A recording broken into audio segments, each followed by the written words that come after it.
ಎಲ್ಲರಿಗೂ ನಮಸ್ಕಾರ. ನಾನು ನಿಮ್ಮ doctor B K Ramapraveen, Janata Ayurveda, Hassan.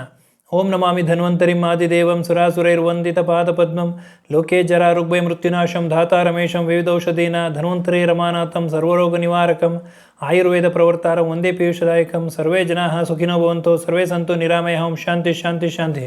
ವೀಕ್ಷಕರೇ, ಮಹಿಳೆಯರಲ್ಲಿ ಗರ್ಭಾವಸ್ಥೆಯಲ್ಲಿ ಪ್ರೆಗ್ನೆನ್ಸಿ ಟೈಮಲ್ಲಿ ಆರೈಕೆ ತುಂಬಾ ಇಂಪಾರ್ಟೆಂಟು. ಪೋಷಕಾಂಶಗಳಿರ್ತಕ್ಕಂಥ ಆಹಾರ ಸೇವನೆ ಮಾಡೋದು ಬಹುಮುಖ್ಯ. ಇಂಥ ಸಂದರ್ಭದಲ್ಲಿ ಅವರು ಹಲವಾರು ತರಕಾರಿಗಳನ್ನ, ಹಣ್ಣುಗಳನ್ನ, ಆಹಾರಗಳನ್ನ, ಪೋಷಕಾಂಶಗಳಿರ್ತಕ್ಕಂಥ ಆಹಾರ ಪದಾರ್ಥಗಳನ್ನ ಸೇವನೆ ಮಾಡ್ತಾರೆ.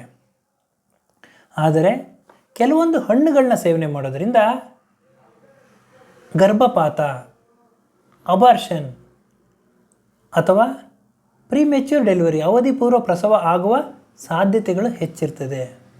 ಇವತ್ತಿನ ಈ ಒಂದು ಸಂಚಿಕೆಯಲ್ಲಿ ಯಾವ ಯಾವ ಹಣ್ಣುಗಳನ್ನ ಸೇವನೆ ಮಾಡೋದ್ರಿಂದ ಗರ್ಭಪಾತ, ಅಬಾರ್ಷನ್ ಆಗುವ ಸಾಧ್ಯತೆಗಳು ಹೆಚ್ಚಾಗಿರ್ತದೆ ಅನ್ನೋದನ್ನು ತಮಗೆ ತಿಳಿಸ್ಕೊಡ್ತೀನಿ.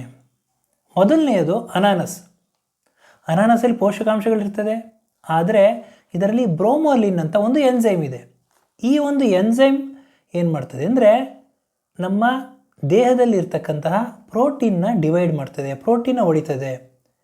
ಇದರಿಂದ ಯೂಟ್ರಸ್ ಕಾಂಟ್ರಾಕ್ಷನ್ ಆಗ್ತದೆ, ಅಂದರೆ ಗರ್ಭಕೋಶ ಸಂಕುಚಿತಗೊಳ್ತದೆ. ನೆಕ್ ಆಫ್ ದಿ ಯೂಟ್ರಸ್, ಗರ್ಭಕೋಶದ ಕಂಠ ಏನಿದೆ ಅದು ಮೃದು ಆಗ್ತದೆ, ಸ್ಮೂತ್ ಆಗ್ತದೆ. ಅಂಥ ಒಂದು ಸಂದರ್ಭದಲ್ಲಿ ಪೇನ್ಫುಲ್ ಡೆಲಿವರಿ, ಅಂದರೆ ಪ್ರಸವದ ನೋವು ಹೆಚ್ಚಾಗ್ತದೆ, ಗರ್ಭಪಾತ ಆಗೋ ಸಾಧ್ಯತೆಗಳು ಹೆಚ್ಚಿರ್ತದೆ. ಎರಡನೆಯದು ಹುಣಸೆಹಣ್ಣು. ಸ್ವಾಭಾವಿಕವಾಗಿ ಗರ್ಭಿಣಿ ಅಂದರೆ ಹುಳಿ ತಿನ್ನಬೇಕು ಅಂತ ಅನಿಸುತ್ತೆ, ಹುಣಸೆಹಣ್ಣು ತಿನ್ನಬೇಕು ಅಂತಲೇ ಅನಿಸುತ್ತೆ. ಆದರೆ ಈ ಹುಣಸೆಹಣ್ಣಿನಲ್ಲಿ ವೈಟಮಿನ್ ಸಿ ಅಧಿಕವಾಗಿದೆ.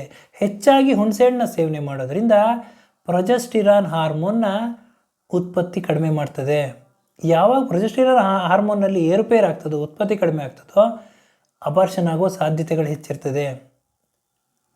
ಪ್ರಿಮೆಚ್ಯೂರ್ ಡೆಲಿವರಿ, ಅವಧಿ ಪೂರ್ವ ಪ್ರಸವ ಆಗುವ ಸಾಧ್ಯತೆಗಳು ಹೆಚ್ಚಿರ್ತದೆ. ಮೂರನೆಯದು ಪಪ್ಪಾಯ.